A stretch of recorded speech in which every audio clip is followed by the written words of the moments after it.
আসসালামু আলাইকুম সবাইকে। আজকে খুবই মজাদার একটা রেসিপি সিম আলু টমেটো চিংড়ি মাছ দিয়ে রান্না করে দেখাবো। তো চলুন দেরি না করে রেসিপিটা দেখে নেই।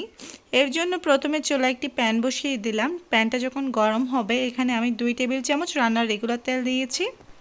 তেলটা গরম হয়ে গেলে এবার এর মধ্যে 1/3 কাপ পরিমাণ পেঁয়াজ কুচি দিয়ে দিয়েছি। পেঁয়াজটা একটুখানি ভেজে নেব হালকা ব্রাউন কালার পর্যন্ত। পেঁয়াজটা ভাজতে ভাজতে যখন এরকম একটা কালার চলে আসবে ঠিক সেই পর্যায়ে এখানে আমি গুঁড়া মশলা অ্যাড করে দিব। এর মধ্যে আমি দিয়ে দিচ্ছি 1 চা চামচ পরিমাণ হলুদের গুঁড়া, 1 চা চামচ পরিমাণ লাল মরিচের গুঁড়া, সেই সাথে দিচ্ছি 1 চা চামচ পরিমাণ লবণ আর কিছুটা পানি দিয়ে দিচ্ছি যাতে মশলাগুলো পুড়ে না যায়। আর এই পর্যায়ে কিছুটা মিশিয়ে নেব। এবার এর মধ্যে দিয়ে দিচ্ছি চিংড়ি মাছ এখানে 6 থেকে 7 পিস আমি দিয়েছি। এবার এই চিংড়ি মাছ এবং মশলাটা আমি একসাথে কষিয়ে নেব।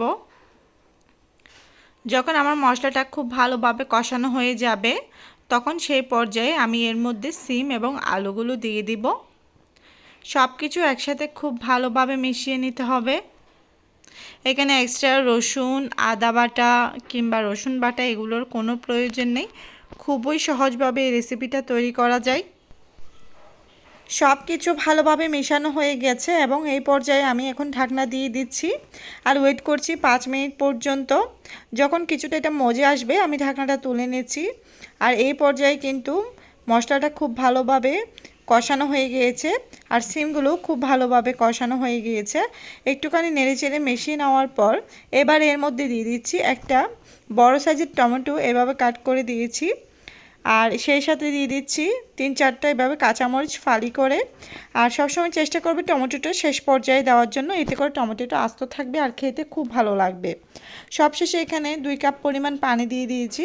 আর ঝোলটা আপনারা বুঝে অ্যাড করবেন, যারা যেমন ঝোল খেতে পছন্দ করেন সেই পরিমাণ পানি দিলেই কিন্তু হবে।